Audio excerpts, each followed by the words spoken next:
Nginibingelelani nabesilo, nginibingeleleni nabenkashana kamenze phuzo umlazanga meva ulanga lisehlule madoda sesingamavikithi. Nginibingeleleni nabenkunzi ekhanda libanzi ngeyoka kaMathathela evimbela ubuthelezi avimbela ungene etsheni. Nginibingelelani nabakabhejane ephuma esiqiwini kade bekuvalele. Nginibingelelani nabendlula mithi yamakhosi edla kwezinto izihlahla. Umntwana-ke waseyibindini lona onibingelelayo. Ngithunyiwe nina bohlanga kuthiwa angimemezele umkhosi wokushiswa kothi laphana emashobeni ngehora lokuqala ngomhla ka-2 kuNhlolanja esibayeni emashobeni. Mhlambe bazobuza abantu bafune sifundise bakwethu kuyini uthi kusho ukuthini lokho.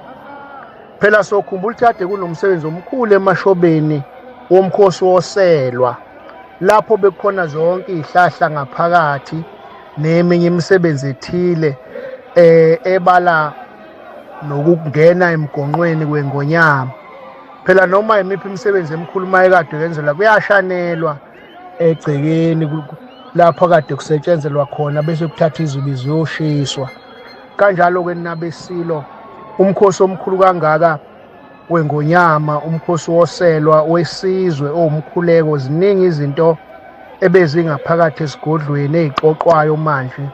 Sokhumbula ukuthi nenhlambelo kade isemanzi kodwa balibonile ilanga likhipha umkhova etsheni yoma inhlambelo zoma nalezi zihlahla ebeyisebenza nokunye umuntu nabesilanga ekakuchaze kodwa sekuwusuku lokuba kushiswe sekukuphothula ngamanye amazwi ngoba phela umsebenzi ubumkhulu okusebenza ingonyama uqobo okusebenza isizwe ukukhuleka sekuyaphothulwa-ke manje isilo-ke sesiyaqeda konke bake basizwe isilo sithi awu neminye imisebenzi nezinye izinto engabe ngiyayikhuluma ngifana nomuntu ofakwe ingubo emlonyeni ngoba phela bekungakaphothulwa.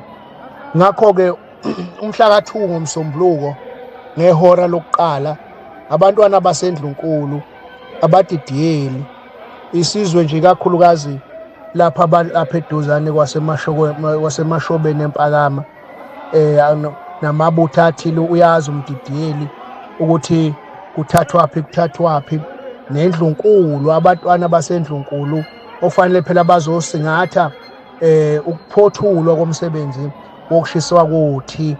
Yanxuswa-ke ingonyama iyanicela nabesilo ithi phelelani bantwana endlini zonke ihora lokuqala nje lihle kuba kuqale kwenziwe lo msebenzi wokuphothulwa.